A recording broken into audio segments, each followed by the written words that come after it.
Bengal forest আছে। এখানে এই নেটগুলো দেখছো, এই নেটগুলোতে অ্যাকচুয়ালি বাগদা ধরে, বাগদা মিন ধরে। ওগুলোকে এখন ধরা হয়ে গেছে, শুকানো দিয়েছে এগুলো, ঠিক আছে। আর ছোটো বাচ্চারা, ও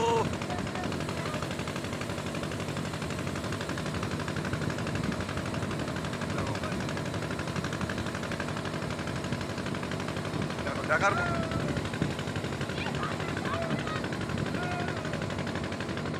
বাচ্চারা, দেখো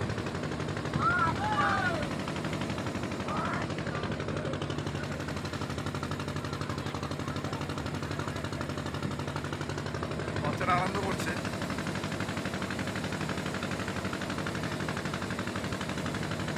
ওরা সাঁতারে খুব পটু,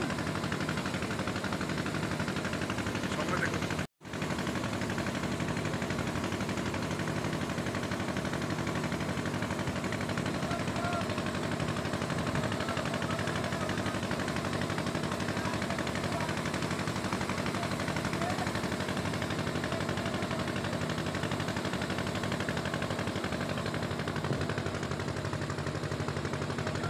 লোকাল হয়, লোকাল হয়, লোকাল, লোকাল। আমরা সাইড দিয়ে যাচ্ছি অ্যাকচুয়ালি, অনেকটা বেলা হয়ে গেছে। কেমন লাগছে তুমি অবশ্যই জানিও ভিডিওটা, সঙ্গে দেখুন।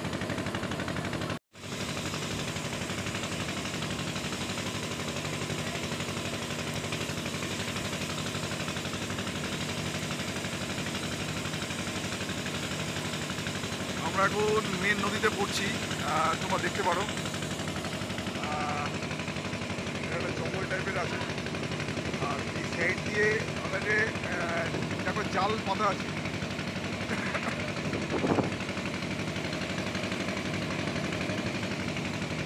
এটা হচ্ছে মেন নদী, এটাকে আমরা রায়মঙ্গল নদী বলি।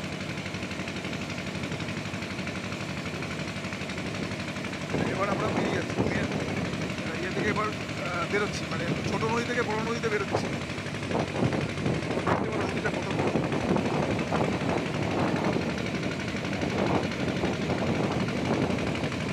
এটা জাল পাতা রয়েছে।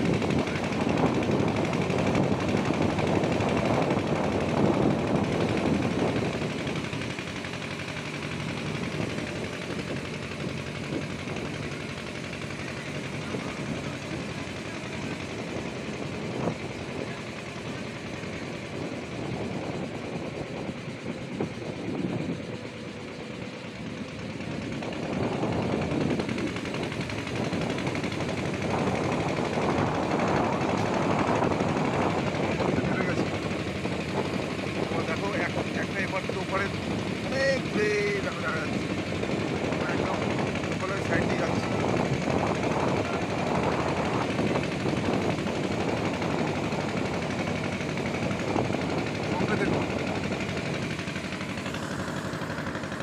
ওয়েলকাম টু রিভার অ্যাডভেঞ্চার, সবাইকে স্বাগত। অ্যাকচুয়ালি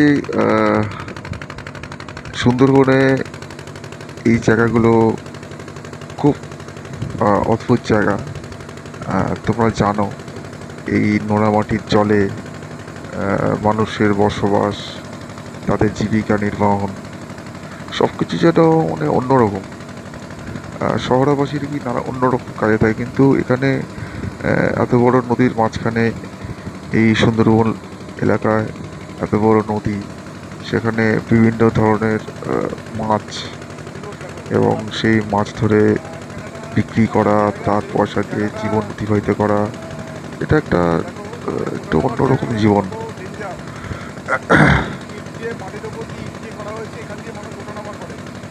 আর এই যে নৌকোটা দেখছো, এই নৌকো করে অনেকগুলো মাল এসছে, ছাগল থেকে শুরু করে, ছাগল প্রচুর আছে, ছাগল এখানে ওরা বিক্রি করে। তো এইগুলো ছাগলগুলো গিয়ে কেনাকাটা হয়েছে, ওই ছাগলগুলো কলকাতা যাবে বা কেউ কেনাকাটা করতে যাবে, কিন্তু ছাগল আছে।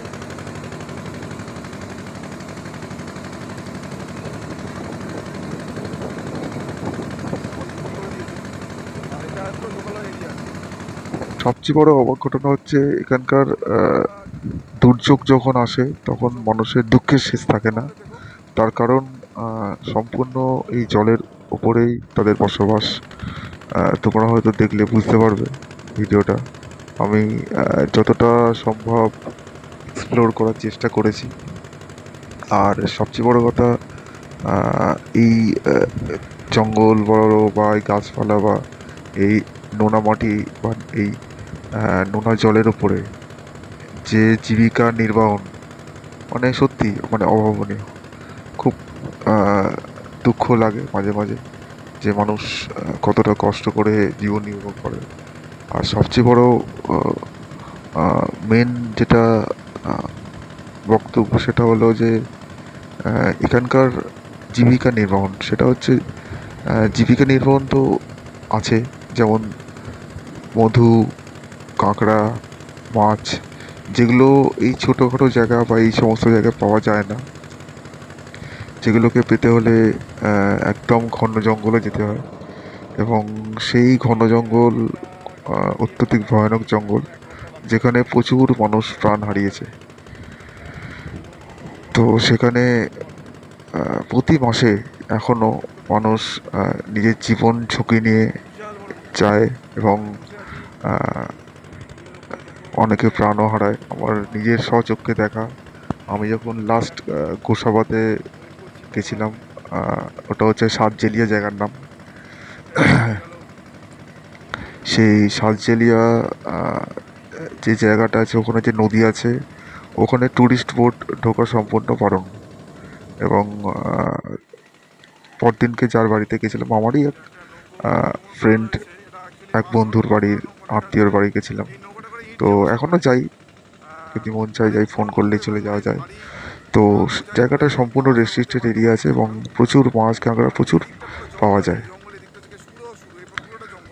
এখান থেকেই জঙ্গল শুরু, তোমরা দেখতে পারো। আমরা যে জায়গাটা এখন আছি, যাই হোক, তো যেটা আমি বলছিলাম, তো আমি যখন পরদিনকে আমার বন্ধুর সাথে বললো, দাদা চলো এখানে হাট বসবে। তো ওদিনকে শুক্রবার দিন হাট বসে। তো আমি যখন ওই হাটের জায়গাটা গেলাম, হাটের যাওয়ার যে রাস্তাটা আছে, সেই রাস্তা দিয়ে যাওয়ার সময় দেখলাম বেশ কিছু সংখ্যক মানুষ ভিড় করে দাঁড়িয়ে আছে। তো হঠাৎ দেখলাম কি ব্যাপার, জিজ্ঞেস করলাম, বললো দাদা কালকে রাত্রিরে একজনকে বাঘে নিয়ে গেছে। তো আমি জিজ্ঞেস করলাম যে বডি, বললো বডি নিয়ে যেতে পারিনি, কিন্তু আহ, মারা গেছে। তো নৌকোটা দূর থেকে দেখছিলাম, যে নৌকোটা অ্যাকচুয়ালি লোকটাকে নিয়ে যাওয়া হয়েছিল। নৌকোটার উপরে পুরো রক্ত রক্ত, মানে রক্তে ভর্তি। মানুষের রক্ত কীরকম হয় তোমরা জানো, একদম শুকিয়ে গেছে, একটা হালকা গন্ধ আসছে দূর থেকে। আর নৌকোটাকে একটা খাড়ির মধ্যে ঢোকানো হচ্ছিল, সরু খাড়ির মধ্যে, গ্রামাঞ্চলে ছোট গাড়ি। তো প্রচুর লোকে দাঁড়িয়েছিল, কথাবার্তা বলছিল, আমি আর বেশিক্ষণ দাঁড়াইনি। তো এই হচ্ছে ঘটনা। তো সত্যিকারের কোনো কিছু মূল্যবান জিনিস পেতে গেলে খুব কষ্ট করে মানুষ জীবনের ঝুঁকি নিয়ে জঙ্গলে যায় এবং সেটা কালেক্ট করে। তো আমার যেটা আজকের গন্তব্যস্থল ছিল সেটা হচ্ছে মরিচঝাপি। মরিচঝাপি নিয়ে আমি অনেক কিছু দেখেছি, অনেক কিছু জেনেছি। তো আমার অ্যাকচুয়ালি জানার ইচ্ছে ছিল অ্যাকচুয়ালি মরিচঝাপি জঙ্গলটা কেমন। হয়তো জঙ্গলের পাশে আমার হাতে সময় ছিল না। তো সঙ্গে থেকো। পেছনে ড্রাইভার ভাই বসে রয়েছে, আর করে কিছু বলার নেই। গরম, হালকা গরম আছে, বাট ওয়েদার মোটামুটি আছে, মানে অতটা গরম লাগছে না যতটা গরম লাগা উচিত। বাড়ি যাবো, আমার বললো 2 ঘন্টা লাগে। তো এখান থেকে 2 ঘন্টা জার্নি, মানে বুঝতে পারছো, 2 ঘন্টা জার্নি। দেখা যাক কতদূর যাওয়া যায়। আজকে অলরেডি শাহরুখকে ফোন করে দিয়েছি, একদম বাংলাদেশ বর্ডার, সঙ্গে দেখো। অ্যাকচুয়ালি আমরা যে নদীটা ছিলাম, সেই নদীটা থেকে বড় নদীতে যাচ্ছিলাম। এবং তোমরা দেখে বুঝতে পারছো এই নৌকোটা কিন্তু নর্মাল নৌকো না, এটাতে সিমেন্ট পাথর নিয়ে যাওয়া হচ্ছিল। তো সেই কারণে আমরা কোথাও হল্ট করিনি, কারণ এটা নর্মাল নৌকো হলে অনেকগুলো জায়গায় আমাদেরকে হল্ট করতে হতো। তো যাই হোক, আমি অনেকক্ষণ ধরে বসেছিলাম। আমাদের যেটা নৌকোর টাইমিং ছিল সেটা হচ্ছে 2 ঘন্টা, প্রায় 1 ঘন্টার উপরে কেটে গেছিলাম ওই জলে। এটা হচ্ছে সবচেয়ে লং জার্নি আমার জীবনের, জলের উপরে। তো আমার ইচ্ছা ছিল যে আমি দেখতে চাইছি যে কতটা নৌকা কত দূর যাওয়া যায়। আর সত্যি তাই, মানে ভাবা যায় না। আর বড় নদীতে যত বড় নদীর দিকে আমরা এগোচ্ছিলাম, ঢেউ তত আহ, একটু বাড়ছিল, কারণ জোয়ার আসার সময় হয়ে গেছিল। আমার হালকা খিদেও পাচ্ছিল, হালকা গরমও লাগছিল। তো মেন যেটা ডেস্টিনেশন ছিল সেটা হচ্ছে কুমিরমারি। কুমিরমারি থেকে 1 হাত দূরে ডিস্টেন্স হচ্ছে ভয়ানক জঙ্গল মরিচছাপি। ওখানে বাগনা ফরেস্ট আছে, বাগনা ফরেস্ট অফিস আছে। সেই বাগনা ফরেস্ট অফিসে আমার যাওয়ার কথা ছিল, বাট সামহাও আমার হাতে অনেক সময় কম ছিল, যার জন্যে আমি আর বাগনা ফরেস্ট অফিসে যেতে পারিনি।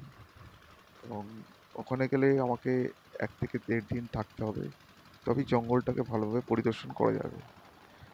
কারণ কম সময়ে কোনো কিছু হয় না, তোমরা জানো। আর আমি খুব কষ্ট করে সময় বার করে সুন্দরবন চলে আসি, জঙ্গলে চলে আসি ফাঁক পেলেই। এবং যেহেতু আমি ভালোবাসি সুন্দরবনকে, যেহেতু জঙ্গলকে ভালোবাসি, তাই চলে আসি। তোমরা এটা সবাই ভালো করে জানো। আর চেষ্টা করি কোথায় কি আছে, কীভাবে তোমাদেরকে সব কিছু দেখানো যায়। আর তোমরা যদি আসো এই জায়গাগুলো সত্যিই ভালো লাগবে। আমি সবসময় চাইবো যে তোমরা ডিফারেন্ট ডিফারেন্ট জায়গায় আসো। সুন্দরবন কিন্তু একটা ছোট জায়গা না, এখানে বিভিন্ন ছোট ছোট দ্বীপ আছে, বিভিন্ন অফবিট প্লেস আছে। যে অফবিট জায়গাগুলো গেলে তোমরা আহ, অবাক হয়ে যাবে যে এটা সুন্দরবনে এরকমও জায়গা আছে। এরকমও হয়েছে, আমি একটা জায়গায় গেছিলাম এই লোকেশনের মধ্যে, এটা উত্তর সুন্দরবন। যে জায়গার নাম হচ্ছে শামশেরনগর। এর আগের ভিডিওতে তোমরা দেখেছো। তো শামশেরনগরের মেন ঘটনা ছিল, যে প্রান্তে জঙ্গল তার অপর প্রান্তেই গ্রাম। সেম অ্যাজ ইউজুয়াল মরিচাপিও যত বড় জঙ্গল, মরিচাপির জঙ্গলের অপোজিটেই হচ্ছে গ্রাম।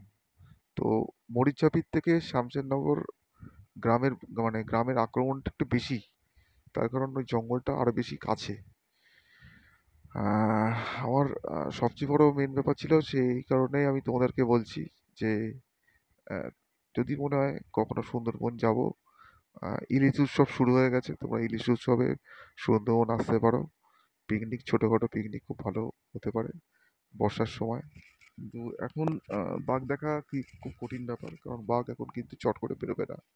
তার কারণ বর্ষার সময় কিন্তু বাঘ চট করে বেরোয় না বাইরে।